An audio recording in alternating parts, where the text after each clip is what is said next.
Sabe, eu gosto de imaginar quando eu estou aqui pregando a palavra de Deus e aqui desse púlpito está aberto aqui a palavra de Deus. Todos nós, inclusive eu que estou aqui, todos nós estamos voltados para o centro nessa noite, que é a palavra de Deus. São os ensinamentos do Senhor que estão aqui diante de nós.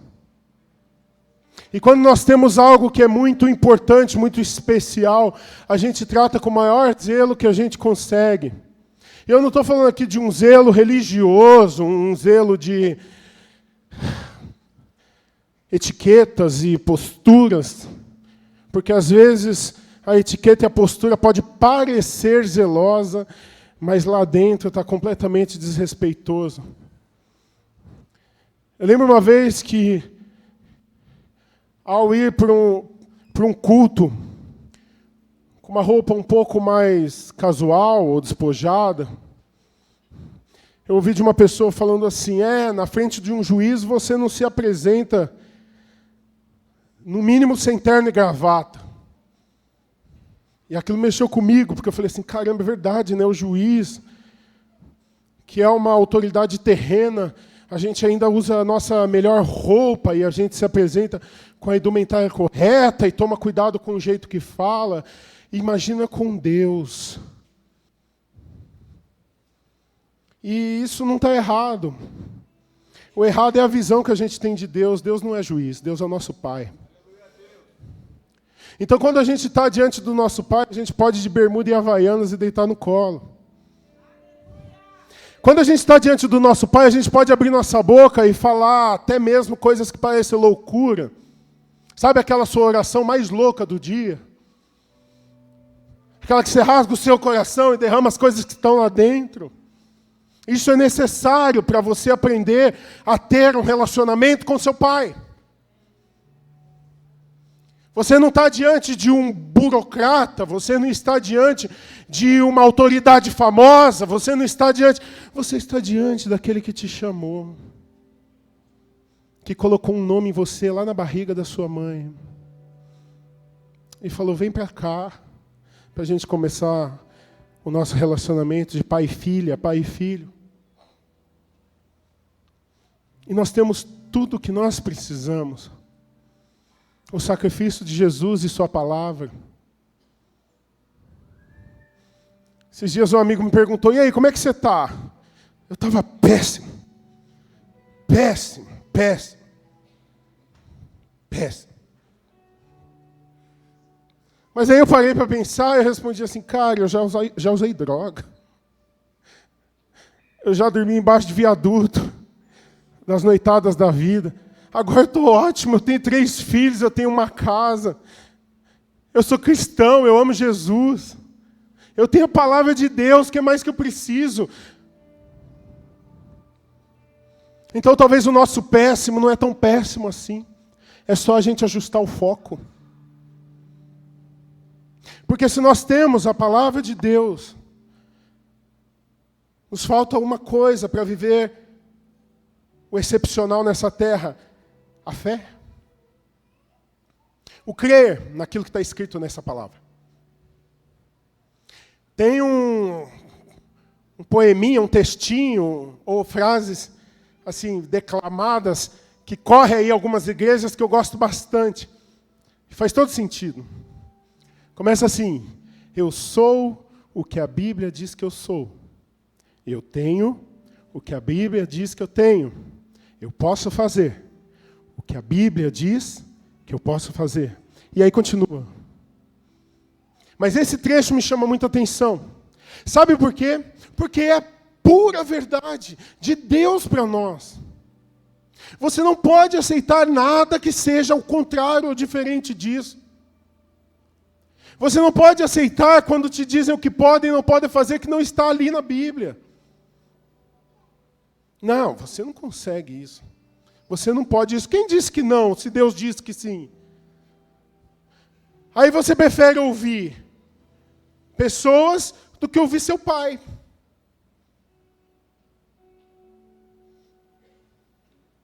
Porque às vezes a gente reproduz com Deus o que a gente viveu com o nosso pai terreno. Então a gente fala assim, meu pai não sabe de nada. Meu pai é ultrapassado. Meu pai... Eu estou numa idade, irmãos. Eu tenho um filho que vai fazer 17 anos. Eu sei, eu sou jovem, não parece, mas eu tenho.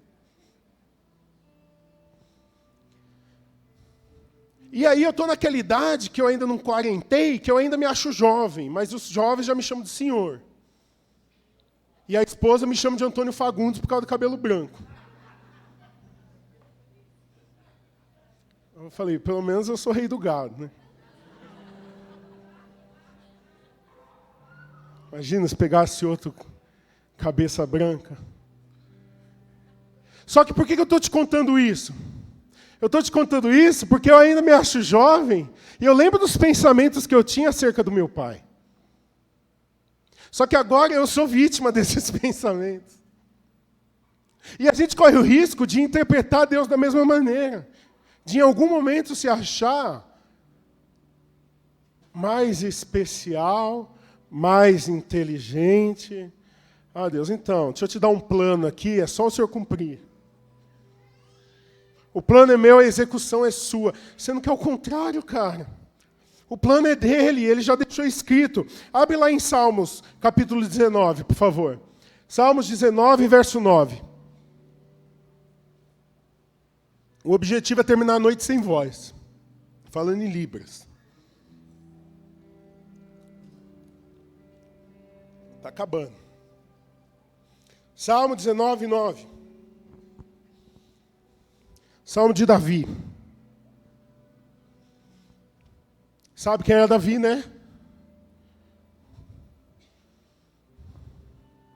Davi foi aquele adúltero que se arrependeu e se tornou um adorador. Certo ou errado? Errado.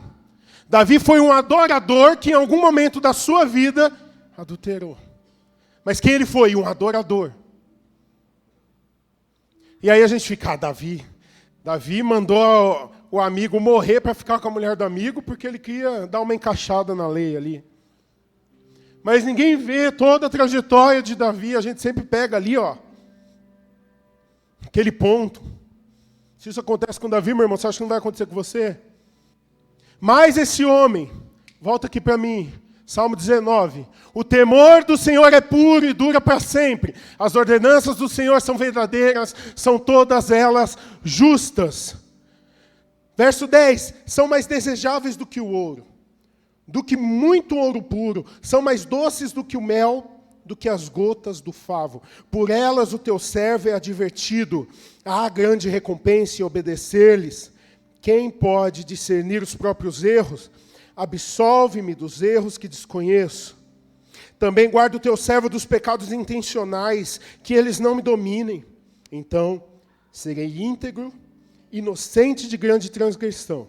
E o verso 14 é o mais importante para nós essa noite. Que as palavras da minha boca e a meditação do meu coração sejam agradáveis a ti, Senhor, minha rocha, meu resgatador. Eu queria ler com você esse verso junto. A gente pode ler junto esse verso, por favor? No 3, 1, 2, 3. Que as palavras da minha boca e a meditação do meu coração sejam agradáveis a ti, Senhor, minha rocha e meu resgatador. Esse adorador que em algum momento da sua vida deu uma derrapada, deixou escrito aqui para nós tantas coisas no livro de Salmos. Mas nesse salmo especial, no verso 9, ele começa a falar do temor do Senhor e da palavra de Deus. E esse temor é puro e dura para sempre. E as ordens do Senhor, onde estão as ordens do Senhor? As ordens do Senhor estão aqui na Bíblia, na palavra de Deus. Tanto que a Bíblia diz, quando rolar um eis que te digo, tem que passar por esse crivo aqui. A ordem do Senhor, se vier no eis que te digo, tem que ser falada para você primeiro, e passada por esse crivo aqui da palavra de Deus. Um eis que te digo, meu irmão, que está fora da palavra de Deus, não é de Deus. Então a gente sabe que as ordens do Senhor estão aqui contidas na sua palavra. Ai, Deus, fala comigo, mas meu irmão tem um aplicativo e um livro de mais de 1000 folhas, 1000 páginas, que são palavras de Deus com você. É Deus falando com você.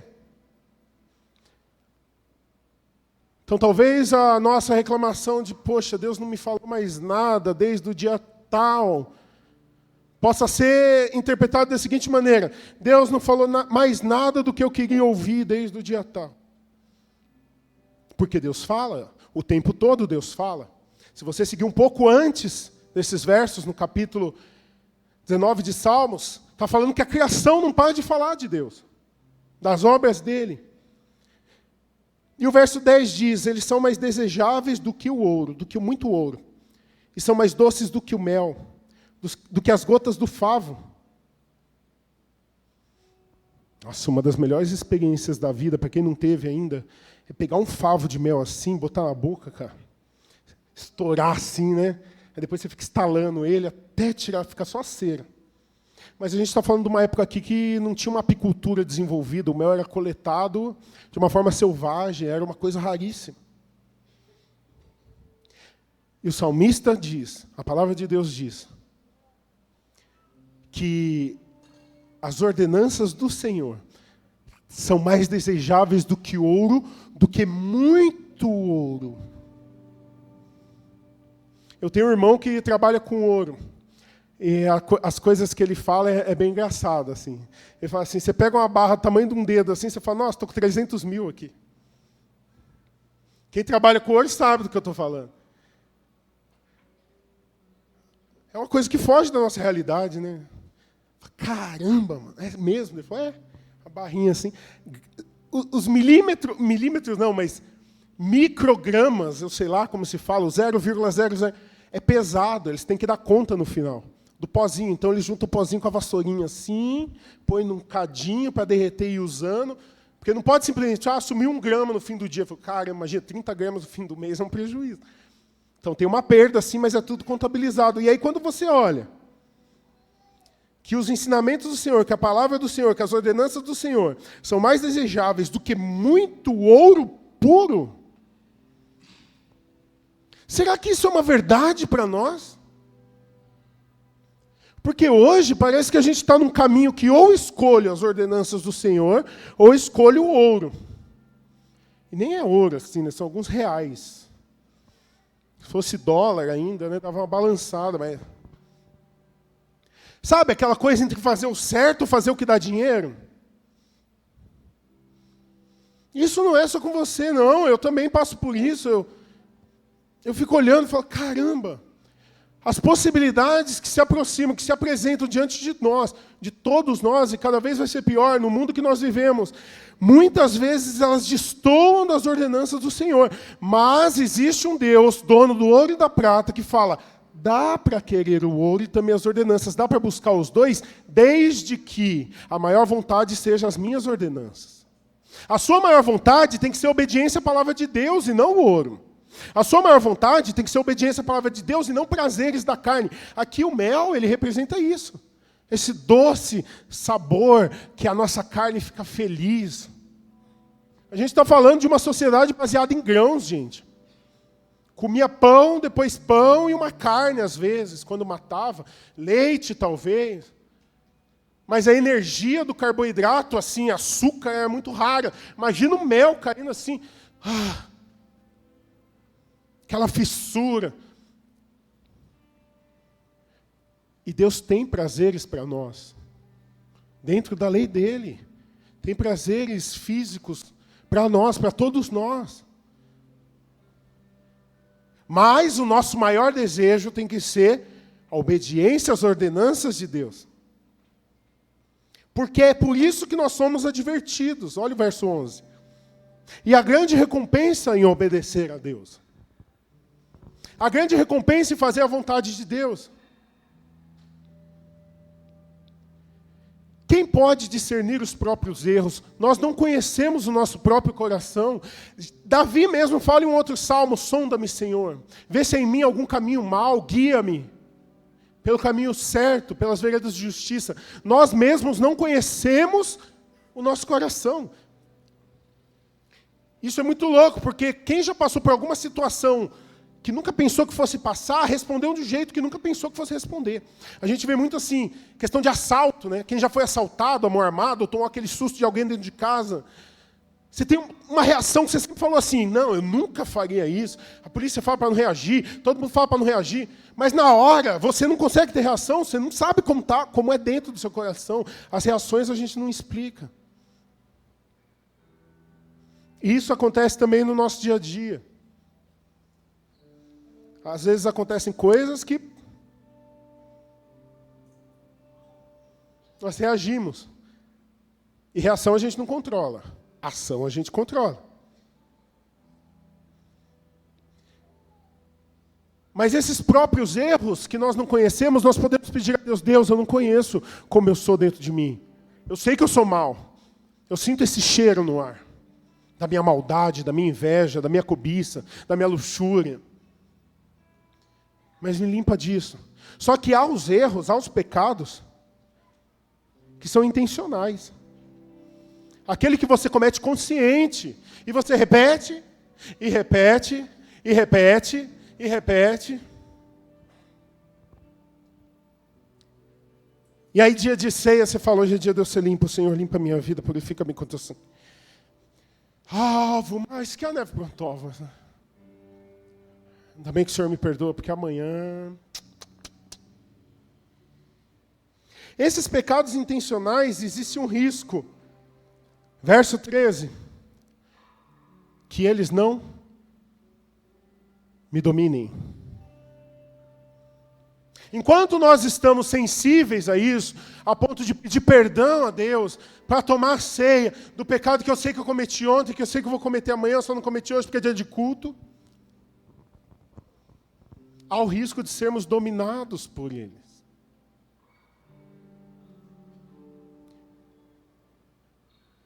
Deus é poderoso para limpar o nosso coração desses pecados. Por quê? Porque há grande recompensa em obedecer a Deus. E aí você precisa discernir o que você quer.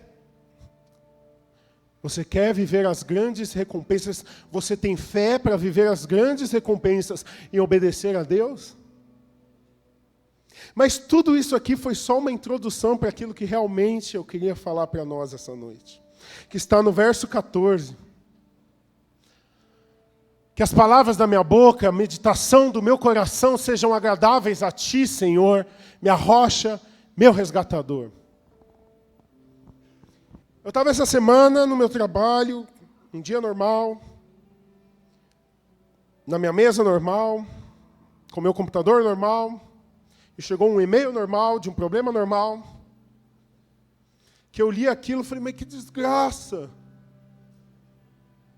E eu estou confessando o meu pecado para vocês. E na mesma hora, Deus falou assim, essa palavra já não é mais para estar na sua boca. Lá em casa eu aprendo com meu filho que tem duas classificações de palavras, as palavras feias e os palavrões. Essa talvez não seja ainda um palavrão, mas já é uma palavra feia. E aí, de uma forma muito especial, Deus me apresentou esse versículo. Deus me trouxe esse verso. Eu falei, opa, que tesouro que tem aqui. As palavras da minha boca têm que ser agradáveis a Deus. A meditação do meu coração tem que ser agradável a Deus. Às vezes a gente fala assim, falei sem pensar. Só que isso é mentira. Por quê? Porque é o cérebro quem dá a ordem da boca falar. É o cérebro que pensa naquilo que a gente fala. Então não dá para falar sem pensar. É um exercício muito... A fala é um desenvolvimento, assim, uma coisa muito anormal mesmo. Por isso que Deus criou falando, porque é um negócio muito especial. Se tiver fonoaudiólogos aqui que estudam a fala, você sabe que é um negócio assim que... Eu vejo minha filha que está aprendendo a falar. Ela só fala au, au, au, au, au. Ela acorda falando au, au, au. Um dia ela estava fazendo au, au, au na babá eletrônica, achei que fosse um chihuahua. No quarto dela, au, au, au. É verdade, depois vocês vão ver. Então ela não sabe o que ela fala, só que às vezes eu, já falante há tanto tempo, também não sei. Aquelas vezes que seu filho te pede uma coisa que está tão fora da sua realidade que você tem como resposta uma risada. Sem se importar, talvez, com o que isso vai gerar no coração do seu filho. E o certo é você virar para ele depois e falar, me perdoa, filho, o papai reagiu de uma forma que não devia. Ou tua mulher te fala uma coisa assim que você é burra.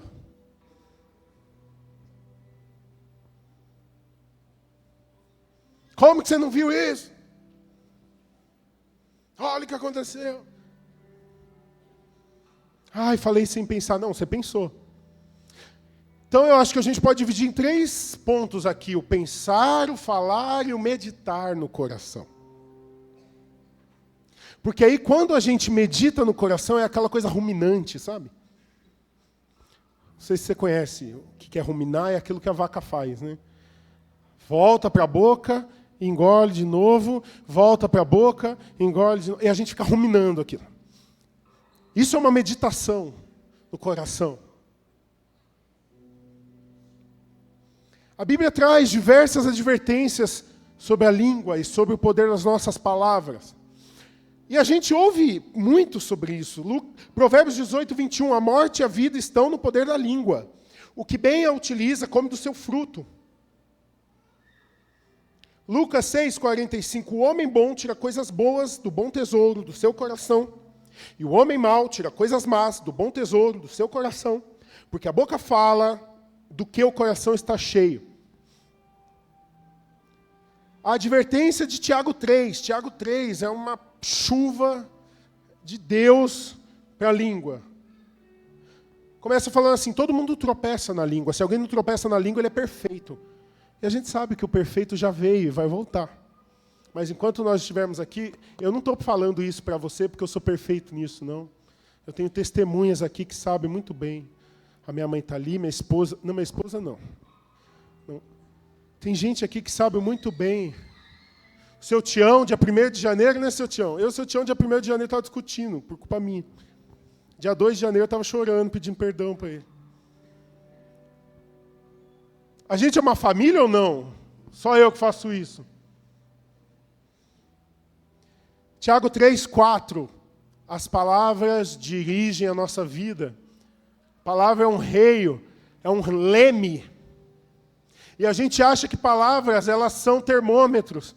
Se a coisa está estressante em casa, a gente fala coisas que são estressantes. Então você está atrasado para vir para o culto, porque seu filho vai servir, e aí sua esposa já provou 5 roupas, e aí quando você vê, ela fala, vou tomar banho. Eu falei, meu Deus, mas já está dando 7 horas. E aquilo vira um fundúncio, não sei o quê, e aí você fala coisa, porque o contexto justifica, né? Um contexto como esse, é tipo lá, quando lá no seu trabalho o bicho ferve, você fala, a culpa também é do pessoal do, sei lá, do comercial. A produção sempre briga com o comercial, né? A culpa é do pessoal do comercial, que promete coisa que não tem como comer. Só que a gente precisa entender que a nossa palavra, ela não é um termômetro que se molda de acordo com o ambiente. A nossa palavra é o termostato que vai dizer como esse ambiente tem que ser. Sabe a resposta branda que desvia o furor? Então, se a coisa está uma... Você pega e... abaixa o tom. Eu não estou falando para abaixar a intensidade. Ó, vamos aprender. Intensidade é o volume que eu estou falando. Isso é intensidade. Estou falando do tom. Isso é um tom alto, isso é um tom baixo. Abaixa o tom. Por quê? Porque isso já é mais calma, mais paz. Você fala, vai dar certo. E não é que dá certo, mas já ia dar certo. Só que existe o jeito de dar certo, tortuoso, fraudulento, bagunçado, e existe o jeito de dar certo tranquilo e na paz de Deus. A boca é um mal incontrolável, a língua é um mal incontrolável, cheia de veneno. E eu gostaria que vocês abrissem Tiago 3,14. Tiago, capítulo 3, verso 14. Antes de chegar no 14, olha aí no verso 5. A língua, ela é igual um fogo que consome um bosque inteiro. Queima tudo que vem pela frente. Então, às vezes, você acende aqui, uns tempos atrás, num terreno lá do lado do meu trabalho, algum abençoado pegou... Lembra disso, Satião? Pegou e acendeu uma vareta seca, um montinho, eu acho. Cara, pegou um terreno inteiro, estava muito seco, estava muito... Aí o pessoal saiu tudo para a rua, o seu Tião também estava lá. Saía e falava, gente do céu. E é preocupante, porque estava bem do lado do terreno. Acenderam um negocinho aqui. Pegou no terreno todo. A Bíblia sempre compara nós, seres humanos e filhos de Deus, a árvores, sabia? Curioso, né? Depois ela falar que a língua pode matar árvores. Ainda mais se começar pequenininho aqui, um isqueirinho pequenininho, se pegar algumas árvores secas, podem destruir tudo. Verso 14 do Tiago 3. Contudo, se vocês abrigam no coração inveja amarga e ambição egoísta, não se gloriem disso, nem se neguem à verdade. Esse tipo de sabedoria não vem do céu, mas é terrena. Não é espiritual, é demoníaca. Pois onde há inveja e ambição egoísta, aí há confusão e toda espécie de males. Mas a sabedoria que vem do alto é antes de tudo pura, depois pacífica, amável, compreensiva, cheia de misericórdia e de bons frutos, imparcial e sincera. O fruto da justiça semeia-se em paz para os pacificadores. Num capítulo inteiro da Bíblia destinado a ensinar sobre a língua, o arremate é sobre a paz.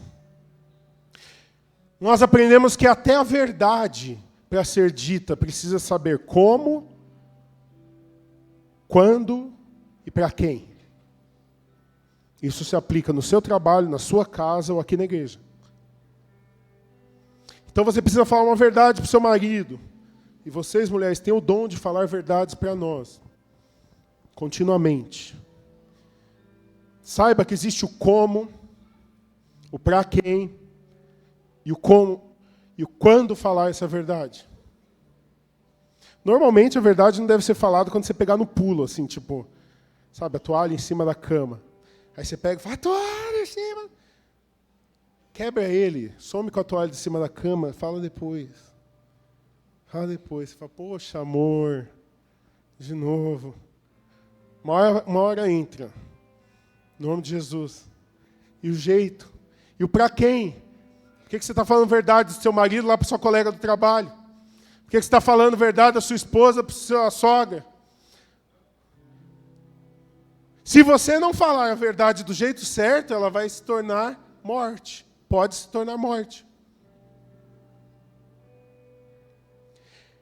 E a ligação, em Lucas 6,45, o homem bom tira coisas boas do bom tesouro do seu coração, e o homem mau tira coisas más do bom tesouro do seu coração, porque a boca fala daquilo que o coração está cheio. Como que eu controlo a minha boca? Mudando o meu coração. Sabe, eu falei sem pensar, que a gente viu que não existe, porque passa pela mente? Beleza, pode acontecer. Mas se você mudar o seu coração, isso vai ser cada vez menos frequente. Então vem uma situação completamente inesperada, que você requer muita fé para responder da maneira correta. Um diagnóstico de doença, por exemplo. Aí você olha e fala assim, não tem mais jeito, minha mãe foi disso, meu pai foi disso, meu irmão foi disso, eu vou disso. Mas se o seu coração estiver cheio de fé, e esse diagnóstico te pegar num outro dia, num outro contexto, num outro momento, você fala assim, coitado desse diagnóstico. Você visse o culto que eu estava ontem à noite, irmão? Você visse o pastor grandão gritando lá em cima? Parecia o filme do Shrek.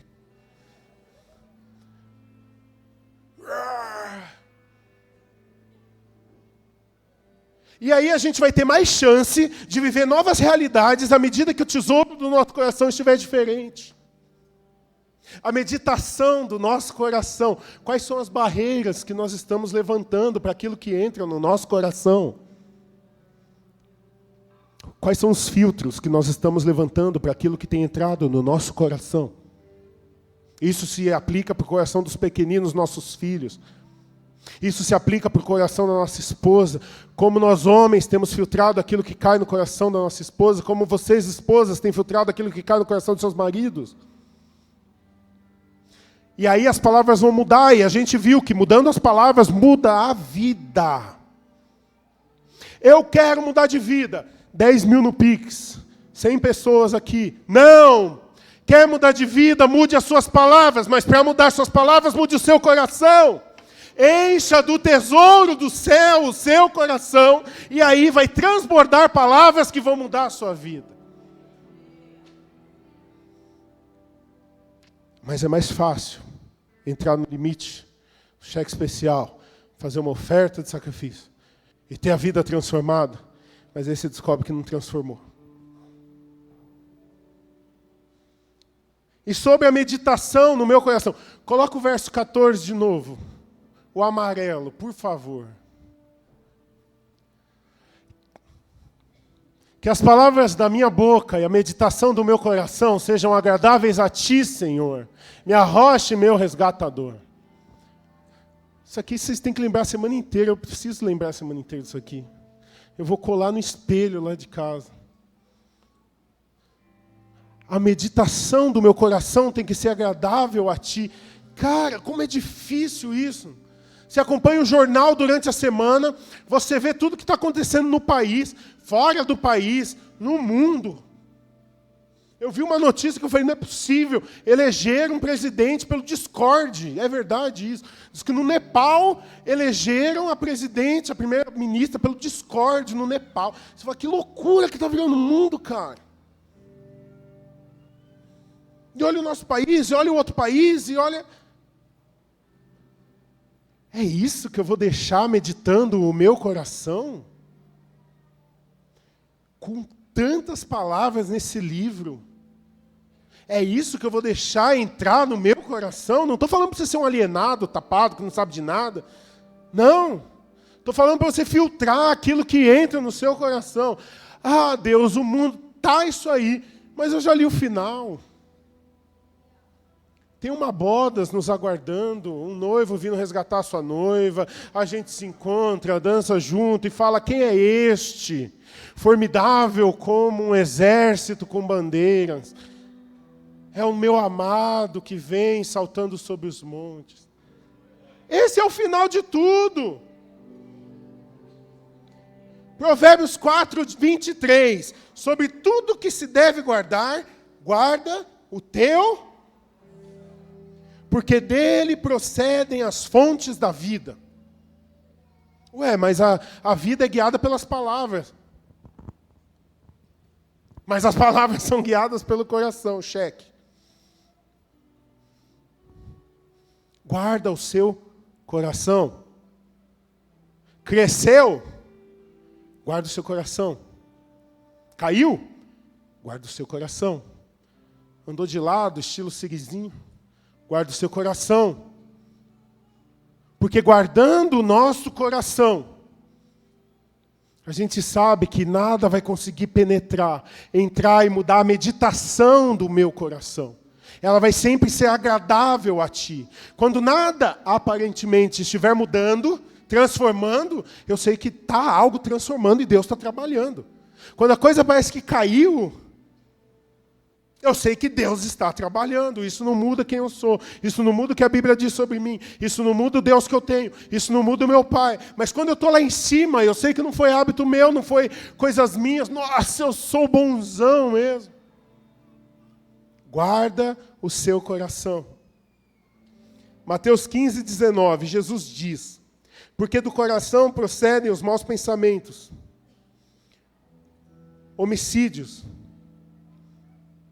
adultérios, imoralidades sexuais, roubos, falsos testemunhos, calúnias.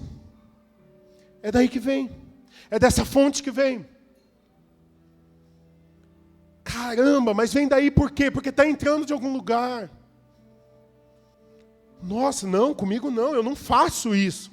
Eu não faço essas coisas, mas a Bíblia diz que se a gente pensar, a gente já fez. Olha que difícil. Pensou, já fez. Aí o seu algoritmo está completamente deturpado para invejar coisas de outras pessoas. O seu algoritmo, sua lupa está completamente deturpado para visualizar coisas que são imorais. E está tudo bem. Não está tudo bem. Quando o João Lucas, meu filho adolescente, eu acho que seus 15 anos, a gente liberou o Instagram para ele. Eu peguei, pus na frente dele e falei, cara, isso aqui é uma ferramenta poderosa. É quase um culto dentro do bolso. Quando você puxar ele, pode ter uma palavra de Deus incrível, um recorte, um corte, um highlight, uma revelação que vai mudar a sua vida. Algo sobre semente, sobre oferta, isso aqui vai te dar a chance de fazer um pix para uma missão na hora que você quiser. Isso aqui vai ter louvor, vai ter Bíblia, vai ter palavra, vai ter o que você quiser. Mas também vai ter isso. E eu expliquei para ele como funciona o algoritmo. Quer dizer, se você procura determinada coisa, e falei para ele, você, na sua idade, jovem, solteiro, tal, ele já sabe o que a maioria quer. Mas você vai dominar sobre ele falando, não, isso aqui eu não quero, eu quero só essas coisas aqui, Algoritmo de jovem crente. E aí ele começa a te dar coisa de jovem crente. Aí é muito impressionante ver que esse ano só os pais descobriram que o algoritmo... Meu Deus! Olha, São Felca que está no céu, santificado. Ai, se não fosse o Felca... Como disse o Leandro Barreto, o Felca precisou se levantar porque talvez os profetas não se levantaram. E mostrar para uma geração o que estava acontecendo aí, debaixo do nariz de todo mundo. Mas a responsabilidade sobre a nossa vida e os nossos é nossa. Não é da professora. E quem é professora aqui sabe, o moleque passa o dia inteiro na escola, vem todo torto, todo quebrado, e a mãe e o pai falam, eu pago escola para isso, para você educar meu filho. E aí a culpa é da professora e da escola. Mas a tia Branca não pôs o seu filho no mundo, não, hein? E os menininhos têm uns coraçãozinhos perversinhos também. Eu sei, eu tenho um de 8 lá em casa. Mas como a gente luta com isso? Abre em 2 Coríntios 10, verso 4. As armas com as quais lutamos não são humanas, pelo contrário, são poderosas em Deus para destruir fortalezas, destruirmos argumentos e toda pretensão que se levanta contra o conhecimento de Deus e levamos cativo todo pensamento para torná-lo obediente a Cristo. O pensamento bate aqui, irmão, você fala assim, eu estou te levando cativo e te tornando obediente a Cristo. Você não vai nunca ser feliz na sua vida amorosa. Eu estou te levando cativo e te tornando obediente a Cristo. Esse pensamento não é um pensamento de Deus para mim. Você nunca vai prosperar, você vai viver isso. Eu estou te levando cativo. Você é cidade fazendo faculdade. Eu estou te levando cativo. Dá mole não. O inimigo não dá mole para você. Por que você está dando mole para ele? Guerreia a altura, irmão, porque o seu Deus é muito maior. Põe ele no lugar dele. O inimigo, até o diabo é o diabo de Deus, como diz Martinho Lutero. Ele só vai até onde Deus permite. Ele anda na coleirinha aqui, Fica imaginando que é um UFC. O diabo e Deus, não. Pode ser o UFC, mas é Deus de um lado e uma formiguinha do outro. Quando Deus quiser, e ele ainda vai querer, acabou. E por que tudo isso? Por que ter um coração que medita coisas agradáveis a Deus? Por que ter palavras agradáveis a Deus? Para levantarmos altares de adoração ao Senhor. Lembra quando o pastor Ellison falou aqui algumas semanas atrás? Eu encontrei os teus altares. Cara, aquilo mudou a minha vida, eu tenho certeza que mudou a sua vida. Às vezes eu sento na frente do computador e falo, Senhor, eu aqui nesse notebook HP, estou levantando um altar para o Senhor. O altar não é o notebook, o HP é a mesa, o lugar. O altar é o meu trabalho a Deus em adoração. Eu quero adorar a Deus com o melhor que eu tenho. Lá na faculdade, quando eu estou em sala de aula, e tem colegas meus aqui em sala que eu já vi. Não se manifeste, por favor.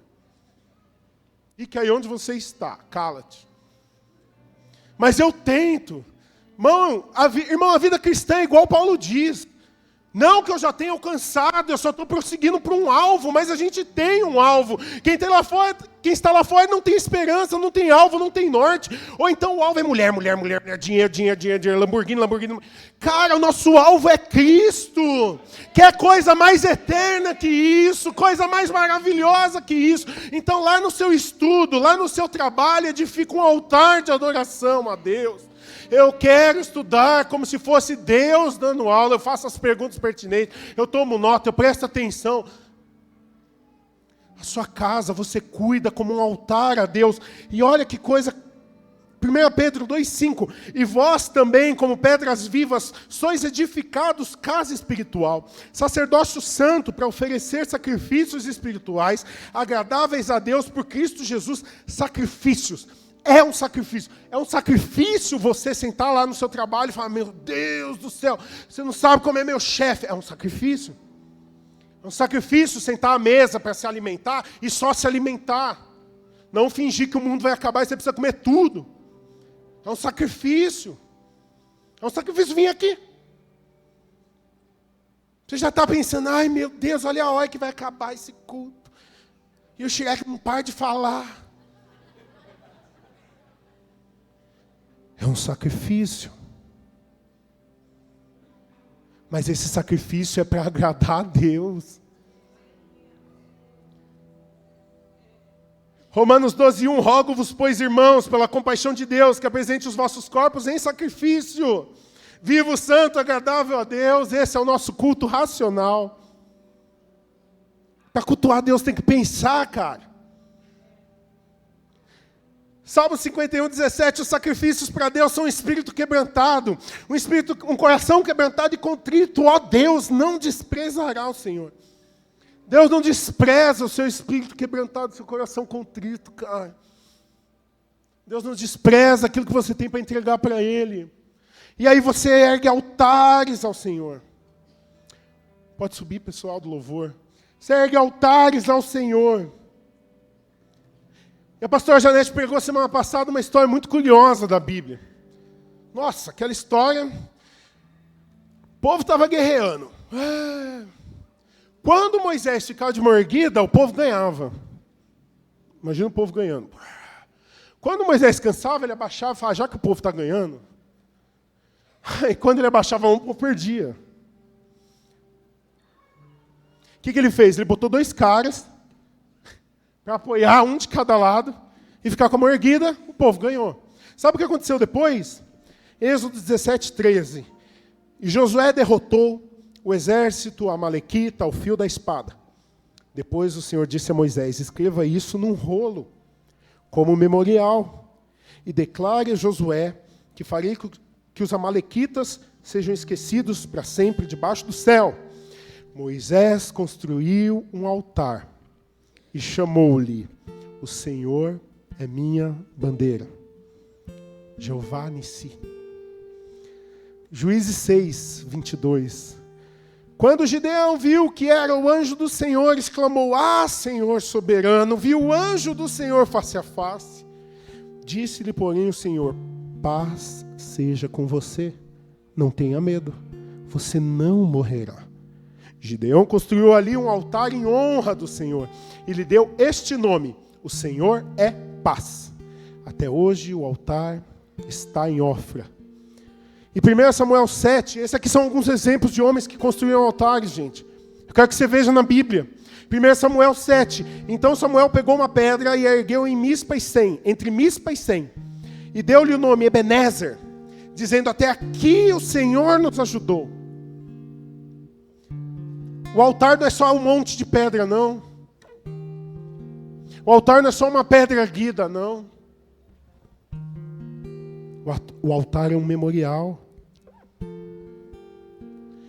Porque aí quando você olha para trás, você fala assim, eu me lembro dessa pedra. Até aqui nos ajudou o Senhor.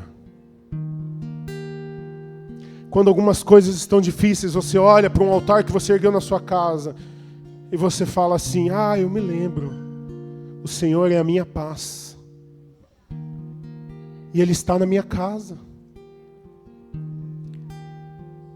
Situações de guerras, vitórias, ou talvez derrotas, você olha para trás e fala, Ele esteve comigo,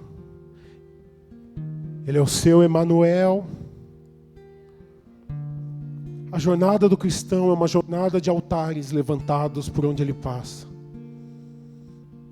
E aí você olha para trás e fala assim, nossa, lá longe, eu posso ver uma pedra erguida lá. O que era aquilo mesmo? Ah, foi quando eu recebi um diagnóstico. Você olha para trás e fala, nossa, eu vejo algo ali. Está difícil essa caminhada, mas eu me lembro daquele altar. Foi quando eu passei por aquela situação de desemprego, mas até aqui me ajudou o Senhor. O Deus que fez é poderoso para fazer infinitamente mais. Você pode se colocar de pé, por favor?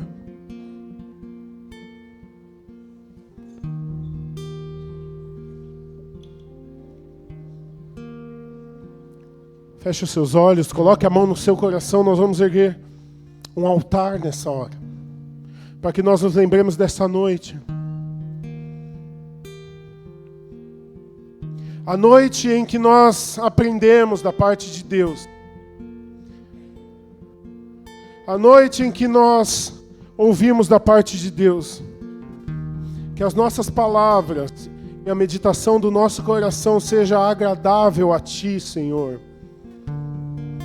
Minha rocha e meu resgatador.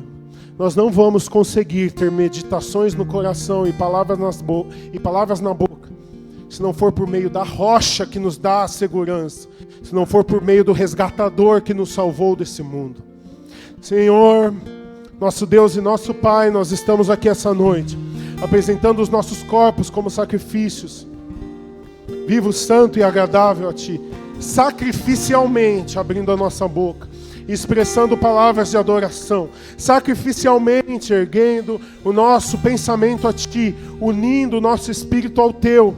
Pai, nós Te pedimos que nessa noite o Teu Espírito venha sobre os nossos corações e batiza-nos, Deus, batiza-nos, Senhor, nos submerja em Ti, Pai. Que os altares erguidos aqui nessa noite sejam memoriais daquilo que o Senhor tem feito por nós. De transformação na nossa casa, de transformação no nosso proceder. De andarmos com santidade, com ética, de maneira correta. Que possamos encher o nosso coração da Tua palavra e das Tuas ordenanças. Que não nos desviemos do Teu caminho e que possamos ser encontrados, Jesus, em corpo, alma e espírito totalmente irrepreensível diante de Ti, porque sabemos que isso é agradável ao Senhor, e essa é a intenção da nossa adoração. Nós Te pedimos, Senhor, recebe a nossa adoração em nome de Jesus.